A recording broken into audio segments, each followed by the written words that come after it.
Shalom Bapak Ibu, Saudara-saudari yang terkasih di dalam Yesus Kristus. Bersama saya Pendeta Suryaman dalam Renungan Harian GKI Kebonjati hari ini. Tema renungan kita hari ini ialah berkata-kata berkat. Bacaan firman Tuhan pada hari ini diambil dari surat 1 Timotius 1 ayat 1 dan ayat yang kedua. Surat 1 Timotius pasal 1 ayat 1 dan ayat yang kedua yang berbunyi demikian. Dari Paulus, Rasul Kristus menurut perintah Allah, Juru Selamat kita, dan Kristus Yesus dasar pengharapan kita. Kepada Timotius anakku yang sah di dalam iman, kasih karunia, rahmat, dan damai sejahtera dari Allah Bapa dan Kristus Yesus Tuhan kita menyertai engkau. Saudara yang terkasih di dalam Yesus Kristus, di sebelah timur negara Papua Nugini ada kepulauan yang bernama Kepulauan Solomon. Penduduk di Pulau Solomon memiliki kebiasaan unik. Ketika akan mengubah hutan menjadi lahan pertanian, mereka tidak akan membuka lahan dengan menebang atau membakar pohon, tetapi dengan cara meneriaki pohon itu dengan kata-kata yang kasar, atau dengan caci maki, bahkan kata-kata kutukan selama kurang lebih 40 hari. Pohon yang diteriaki itu dengan kata-kata yang kasar, dengan kata-kata caci maki dan kutukan, daunnya akan mulai menguning, lalu rontok satu persatu. Rantingnya juga akan cepat mengering, lalu patah. Kemudian batangnya akan segera mati dan mudah ditumbangkan. Nah, orang Solomon percaya bahwa setiap makhluk hidup itu memiliki roh, termasuk sebuah pohon. Dengan meneriaki kata-kata kasar atau kata-kata kutukan, maka roh di dalam pohon itu akan segera pergi. Dan pohon itu pun pada akhirnya mati. Kepercayaan seperti itu memang terasa aneh dan tidak masuk akal. Akan tetapi kepercayaan orang Solomon sudah ada sejak ratusan tahun yang lalu dan betul-betul terjadi. Oleh karena itu, tidak salah apabila ada nasihat yang mengatakan kata-kata adalah senjata yang mematikan sekaligus kekuatan yang menghidupkan. Nah, Rasul Paulus menulis surat kepada Timotius yang disebutnya sebagai anakku yang sah di dalam iman.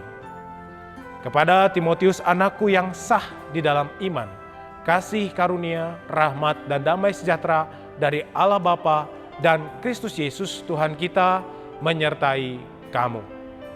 Paulus mengawali suratnya dengan menyampaikan kata-kata berkat bagi Timotius. Sebagai orang yang masih muda dan butuh dukungan, Timotius tentu merasa kata-kata Paulus itu sangat manis, sangat menguatkan dan meneduhkan hati sehingga dapat menumbuhkan semangat atau roh pelayanan dalam hati Timotius. Bila kita menjadi Timotius, tentu kita pun akan merasa senang, merasa sukacita dan bersemangat saat menerima kata-kata berkat yang mendorong dan menyemangati kita dalam setiap kerja dan karya kita. Nah, saudara yang terkasih, secara pribadi kita memang memiliki hak dan kebebasan untuk berkata-kata. Perhatikanlah dan amatilah sosial media yang kita ikuti. Ada banyak kata-kata yang berisi caci maki. Tidak sedikit pula yang menghina bahkan mengutuki orang lain. Kita memang dapat memilih menggunakan lidah dan bibir atau mulut kita sesuai dengan kemampuan kita. Entah itu mengucapkan kata-kata yang mengandung berkat atau yang mengandung kutukan. Sebagai pengikut Kristus, kita perlu mencontoh tindakan dan perkataan Rasul Paulus kepada Timotius. Memang tidak mudah menjaga dan mengendalikan kata-kata yang keluar dari mulut dan lidah kita. Mungkin maksud dan niat kita baik, yaitu memberi nasihat atau mengingatkan orang lain. Namun tanpa sadar, kita memilih kata-kata yang kurang tepat sehingga membuat orang merasa tersakiti atau bahkan patah semangat. Lalu bagaimana caranya agar kata-kata yang kita ucapkan itu mengandung berkat?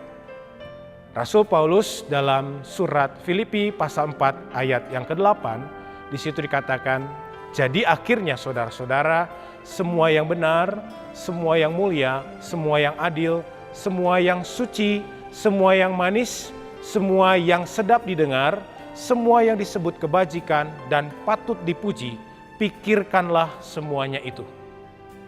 Jadi mulailah membiasakan diri dengan pikiran-pikiran yang positif, pikiran-pikiran yang baik, pikiran-pikiran yang manis, pikiran-pikiran yang membangun. Dari pikiran yang baik lahirlah perkataan yang penuh berkat. Kiranya Roh Kudus memampukan kita untuk mengucapkan kata-kata berkat melalui lidah dan mulut kita dimanapun dan bagi siapapun. Ketika kita mengucapkan kata-kata berkat, maka berkat pun akan selalu mendekat. Amin. Tuhan Yesus memberkati kita semua.